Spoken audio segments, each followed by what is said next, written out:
15 जून की रात गलवान घाटी में भारत और चीन की सेनाओं में हुए हिंसक संघर्ष के बाद सियासत जारी है। अब तक कांग्रेस नेता राहुल गांधी मोदी सरकार पर हमला बोल रहे थे, लेकिन अब मोर्चा पूर्व प्रधानमंत्री डॉक्टर मनमोहन सिंह ने संभाला है। मनमोहन सिंह ने मोदी सरकार को नसीहत की घुट्टी पिलाई तो बीजेपी ने उन्हें 2010 से 2013 की घुसपैठ के साथ ही साथ 1962 की याद दिलाई।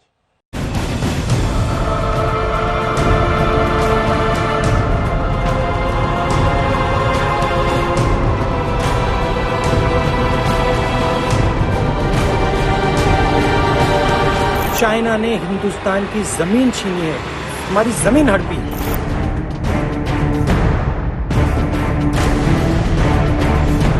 इन वीरों को बिना हथियार खतरे की ओर किसने भेजा? कौन जिम्मेदार है? प्रधानमंत्री जी, आप चुप क्यों हैं?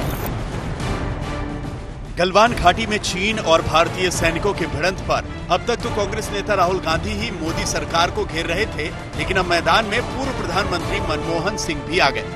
चीन से बढ़ते तनाव के बीच मनमोहन सिंह ने प्रधानमंत्री मोदी को नरेंद्र नसीहत की गुट्टी पिलाई। अपने बयान में मनमोहन सिंह ने कहा, चीन ने अप्रैल 2020 से लेकर आज तक भारतीय सीमा में गलवान वैली और पेंगोंग त्सो में अनेकों बार जबरन घुसपैठ की है। हम ना तो उनकी धमकियों और दबाव के सामने झुकेंगे और ना ही अपनी भूभागीय अखंडता से कोई समझौता स्वीकार करेंगे। प्रधानमंत्री को अपने बयान से उनके षड्यंत्रकारी रुख को बल नहीं देना चाहिए। मनमोहन सिंह का यह बयान कांग्रेस की एक प्रेस विज्ञप्ति के माध्यम से जारी किया गया। मनमोहन सिंह ज्यादातर अपने बयान अंग्रेजी में देते हैं, लेकिन यह विज्ञप्ति हिंदी में जारी की गई। अब तक मोदी पर हमलावर राहुल गांधी ने इस विज्ञप्ति को ट्वीट करके लिखा, पूर्व प्रधानमंत्री डॉक्टर मनमोहन सिंह जी की महत्वपूर्ण सलाह। भारत की भलाई के लिए मैं आशा करता हूं कि पीएम उनकी बात को विनम्रता से मानेंगे। वो बोले नहीं है, बुलवाए गए हैं, और वो भी जो है वो सामंती सुरूर में चकनाचूर लंपट लफाजी से भरपूर जो कांग्रेस पार्टी के नेता हैं, उनकी इस लंपट लफाजी को जस्टिफाई करने की कोशिश की जा रही है। मनमोहन सिंह का यह बयान प्रधानमंत्री मोदी के उस बयान के बाद आया है जिसमें उन्होंने दावा किया कि भारत की कोई भी भूमि चीन के कब्जे में नहीं है। न वहां कोई हमारी सीमा में घुस आया है, न ही कोई घुसा हुआ है, न ही हमारी कोई पोस्ट किसी दूसरे के कब्जे में है। जिन्होंने भारत माता की तरफ आंख उठाकर देखा था, उन्हें वो सबक सिखा कर गए। प्रधानमंत्री मोदी के इस बयान पर बवाल बढ़ा तो पीएमओ ने यह कहकर सफाई दी कि पीएम का बयान सिर्फ 15 जून की झड़प के संदर्भ में ही था। फिर भी मनमोहन सिंह ने अपने बयान में पीएम मोदी को आगाह करते हुए कहा, हम सरकार को आगाह करेंगे कि भ्रामक प्रचार कभी कूटनीति और मजबूत नेतृत्व का विकल्प नहीं हो सकता।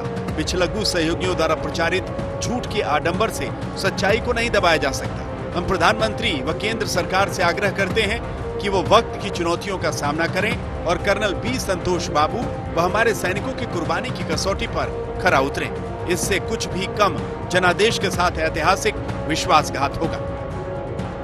मनमोहन सिंह के इस बयान पर राजनीति का पारा चढ़ गया। तिलमिलाई बीजेपी ने पलटवार किया। मोर्चा संभाला खुद पार्टी अध्यक्ष जेपी नड्डा ने। धड़ाधड़ जारी ट्वीट में नड्डा ने कहा, ये चिंता मनमोहन सिंह को तब करनी चाहिए थी जब उनकी सरकार ने भारतीय सरजमी से कई किलोमीटर का हिस्सा चीन को सौंप दिया था। 2010 से 2013 तक उनकी सरकार में 600 बार चीन ने घुसपैठ किया था। मनमोहन सिंह उसी कांग्रेस पार्टी के नेता हैं जिसने 43,000 किलोमीटर जमीन चीन को सौंप दी थी।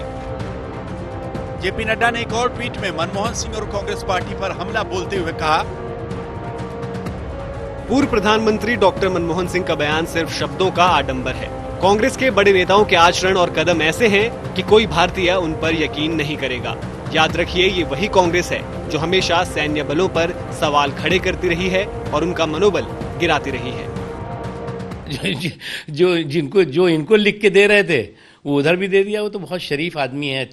मुझे तो लगता है कि जिस तरह की उनकी लंपट लफाजी सुनाई पड़ रही है, जिस तरह की गैर जिम्मेदाराना बयान सुनाई पड़ रहे हैं, उस पर जो है वो कांग्रेस के जो समझदार और राष्ट्रीय सुरक्षा और राष्ट्रीय हितों के प्रति जो संवेदनशील सोच रखते हैं, उन नेताओं की चुप्पी और उन नेताओं द्वारा इसे नज़रअंदाज करना हमें आश्चर्य हो रहा है। जो उन्होंने बातें कही हैं और जो प्रधानमंत्री नरेंद्र मोदी जी को जो सलाह उन्होंने दिया है, मैं समझता हूं कि नरेंद्र मोदी जी उसको गंभीरता से लेंगे।